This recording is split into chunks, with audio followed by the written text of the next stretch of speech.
Welcome to my channel.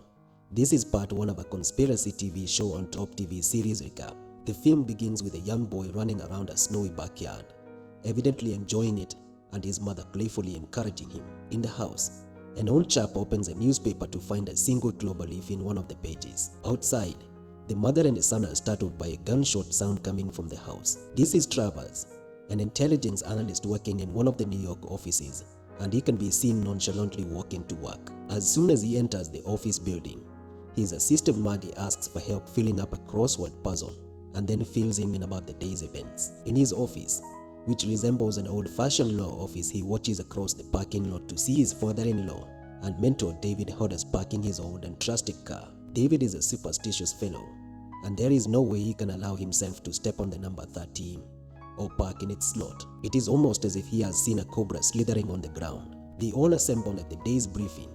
Travers is the first one to arrive, and the others saunter in one by one. Everything is old school in this office, and David has files and files of cases that need to be handled as well as intel from running cases. Tanya is new to the office, and David pulls her leg by pretending to give her one of the hottest cases only to give her a case on a single sheet of paper. Travers' first glimpse of his intelligence is demonstrated when he easily solves a case that his colleague had battled with for days. For him, it took less than 2 minutes to figure out the pattern between all of the people involved.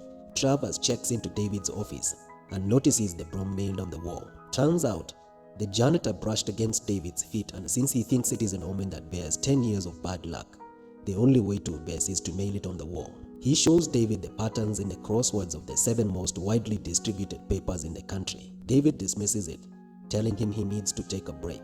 However, he takes it to a supervisor for further review. He lies that there are no people in the building who know about the patterns. Something is brewing up here, and David is holding some cards close to his chest. At lunch, Tanya asks why Travers always behaves like he has lost his desire to live, or as if his favorite cat just died. Miles feels her in saying Travers lost his family in the dreadful 9/11 attack. He was supposed to pick them from WTO, but he delayed by a few minutes. Since that day, he has never been the same and has never been late for anything. Tanya is clearly embarrassed for being judgmental. At a food stand outside the building, David buys Travers a hot dog for his birthday. They have a little chat, and as they discuss some of the ongoing cases, he is furious that David keeps on skirting around some of the cases he uncovers. David gives him a book and an envelope as a birthday gift, which he is not supposed to open until he gets home. At his door, Travers opens the envelope and finds a key to David's classic motorcycle. He calls David to at least say he cannot keep it, while he is giving away his most sentimental possession, but David tells him to meet him the following morning and they will talk more. At the place they were supposed to meet, Travers sees the news of a train crash. It was the same train that David was supposed to be commuting in. At David's funeral, Cale Ingram offers Travers David's job. Travers goes to the home of a guy by the name of Ed Bancroft and called David's office the day before. He tells him the news of David, and Ed is in shock. When he questions why a former genius analyst would still be calling, and the puzzles in the newspapers, Ed shows him off. Waiting for his train home, he spots a suspicious man in the platform, and that is when he spots David's car in the parking lot. The same man is watching him at the parking lot, though it does not bother Travers. However, he realizes that David's car was in the wrong place, the number 13 slot, and there is no day, come rain or shine, that David would have parked his car on such a slot, and he goes to relay that information to his assistant. Travers theorizes that the car was parked there. David did not get on the train and he might be alive. However, it turns into a therapy session, and Maddie tries to initiate something that would have led to another if it were not for the little kid's interruption. Travers wants to resign, and such news shocks Maddie. He is berated by Miles for trying to abandon them. Nan is ready to work for Grant, who is next in line for the job.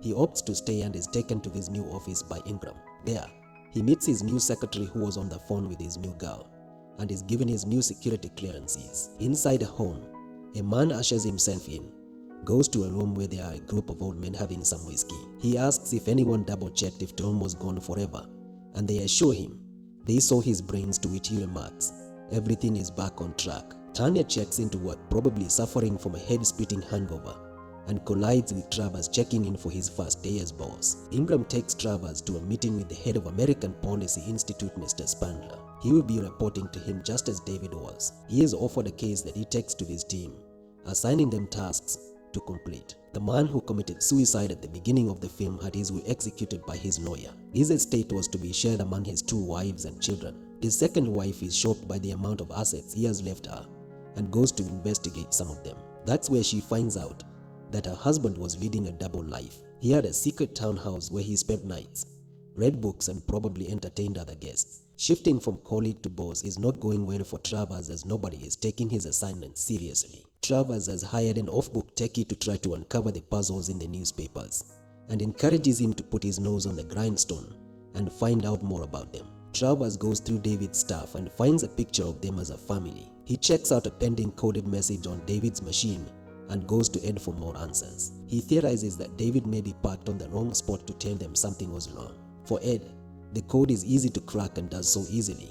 It is a code for a book, page, paragraph, line and letter. The difficulty was to find the right book among millions. Ed also confesses he knew about the 7-player puzzle in the crosswords because he invented them at David's behest. Travers goes to his office and solves the code using the book he was given as a birthday present. The code was a caution for him by David from the grave. As Travers walks home, he spots a man eyeing him and he becomes nervous. As he crosses the road, tossing around his rabbit foot key holder thinking he has lost the man, he bumps on another pedestrian and is merely mowed by a taxi car. At home, Travers suspects the man is still tailing him to his door. Maggie is spying on Travers for Ingram. She relays weekly briefing on everyone on the team, but her target is on what Travers is doing, when and where. Travers receives information from his techie that the crossword appeared after a terrorist bombed an American base in Beirut, killing 200 Marines. And a day after the crossword appeared, suspected Hezbollah leaders and alleged financiers were either assassinated or just disappeared.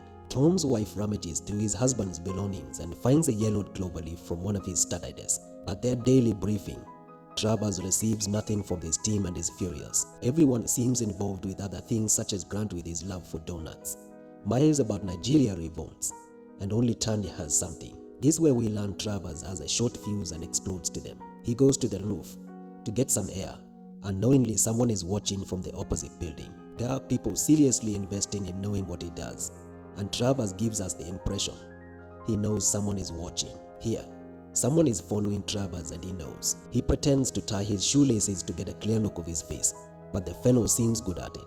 He meets David's wife at the entrance and checks her in as she insists on seeing her late husband's office. However, she says she cannot see her husband in the office as it not the way she imagined her husband's office would look like. The team is full steam on the Spangler assignment, and they are getting crumbs from the other intelligence organizations. It involves Russians and Germans, and the reason why the team is stuck is that they were normally assigned cases in the Middle East and Asia. They are far from getting a breakthrough on the assignment, and Spangler is breathing on his neck. As the team burn the midnight candle, Miles is detached and is clearly having marital issues if we are to deduce anything about him fidgeting with his wedding ring. At home, Travers goes through the motorcycle's manual and finds an old photo of David teaching his son to ride. He finds a clue that leads him to the bike seat. In it, there is a gun and the tape has numbers. David left him another puzzle to solve. While walking home, Travers makes a pass entailing him and waylays him for a confrontation on why he is following him. The person roughs him and issues him a no friends warning emphasized with a punch to the stomach. He goes to Ed for help on the new code from David. They discuss on the numeric and numbers and why David would leave such a code.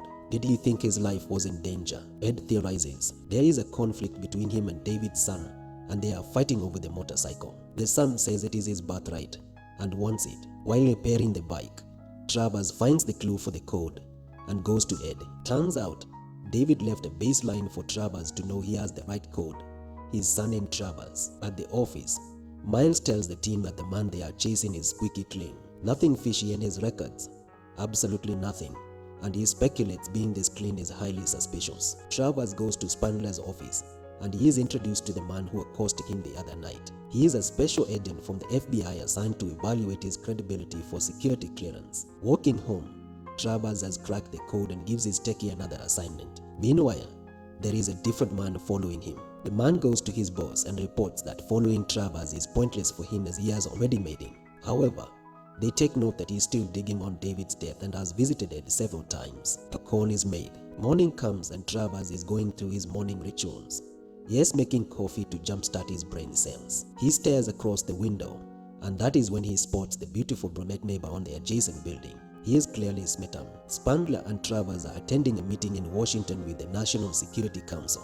Back at his office, his team are provided with a new assignment that involves building intelligence on a target in the Middle East. Intelligence is required to assess all details before an elimination order is given. Tom's wife receives his belongings, clothes and a phone. The phone has 2 undelivered voicemails, one from his wife and the other from a person named Tom. Travers has to be given a detour of the big people in Washington and an opportunity to build friends in high places. The first meeting, Spangler tells him he is a spring chicken and therefore not welcome.